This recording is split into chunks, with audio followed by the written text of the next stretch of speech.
السلام عليكم ورحمة الله وبركاته. ما أنت وحان إذن لو ذاك الدونا سيروا الدينية إن شاء الله وحين إذن قدونتا مد ما أنت رجرت جوكتو عكوانا قاتان قصداني وحي ودع أساسية لبويل أو صاحب أها أيامتك مده غيريودي مركيو غيريودي وعلى سو آساي أسيقو الله آساي وحا قبرك أكتاقناي أما كورتاقناي ساحب كيسي markaas baa waxa ag taagnay nin sheekh ah oo garanaya wiilka dhintay inay saaxiibo ahaayeen markaas buu wuxuu weydiiyay su'aal oo wuxuu ku yiri bal ka waran maanta saaxiibkaaga hadduu Ilaahay subxaanahu wa ta'aala uu dib u soo nooleeyo maxay kula tahay in uu sameyn lahaa wiilkii dhalinyarada ahaa ee saaxiibkiisii geeriyooday wuxuu ku yiri sheekhi sidatan waxay ila tahay in uu sameyn lahaa salaadihii uu ka tagay ayuu dib u soo qaleen lahaa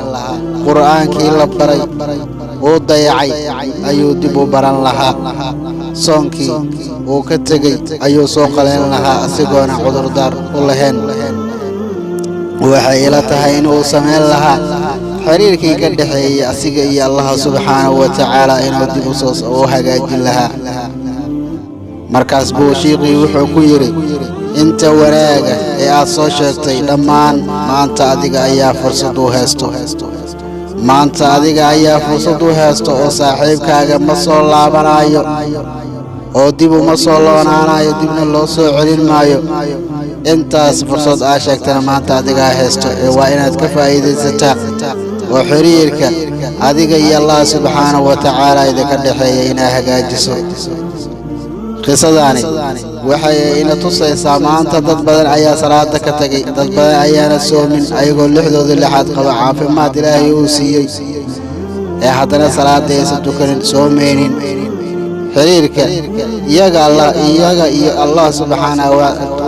subhanahu wa ta'ala ka dhaxeeyana aanan hagaajisanin Ilaahay subhanahu wa ta'ala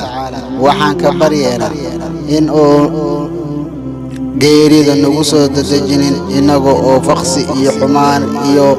wuxuu Allah subhanahu wa ta'ala oo saraaleehan ku jirno ilaahayna waxaan ka baryeena insha Allah